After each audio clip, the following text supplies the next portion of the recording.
Hey everybody, so in this video we are working on double and half angle identities.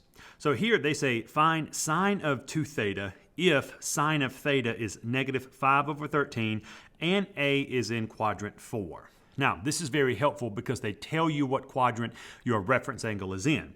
We're in quadrant 4. So if I were to draw a right triangle in quadrant 4, it would look something like this. All right, and then here is my reference angle. This reference angle is what we'll use right here for A. So it says sine of A is negative 5 over 13. Now, we know that with the sine ratio, it is referring to the opposite leg over the hypotenuse. So we'll come down here to our reference angle. The opposite leg will be 5, and the hypotenuse will be 13.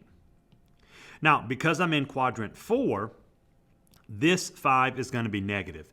Because think about it like you're graphing. I had to go to the right, so this x value is positive, and then I had to go down. So this value should be negative. So I'm going to come here, and I am going to make that a negative 5. Now, they want us to find sine of 2 theta.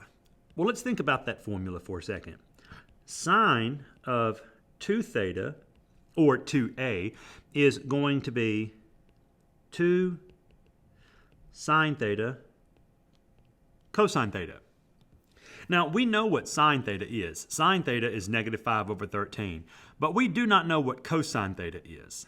So, because with cosine, we need the adjacent leg over the hypotenuse. So we're missing this leg, and this is what we're going to need to find before we can find sine of 2 theta. So we're looking for this x value. The good thing is we know how to find it. We know that if we say x squared plus negative 5 squared, this should equal 13 squared.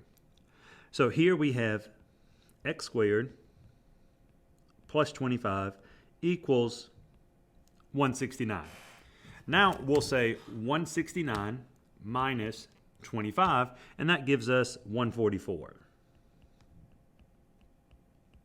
And the square root of 144 is 12.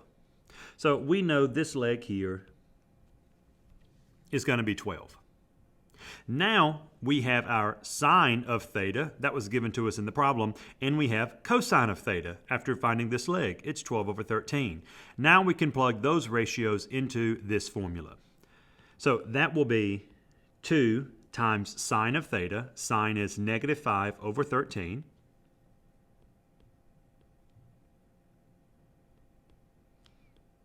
Times cosine of theta, which is 12 over 13.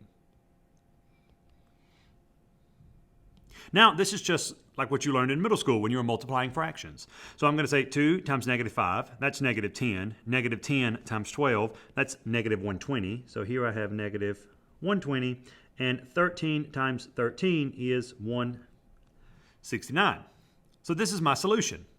Here, sine of 2 theta will be negative 120 over 169.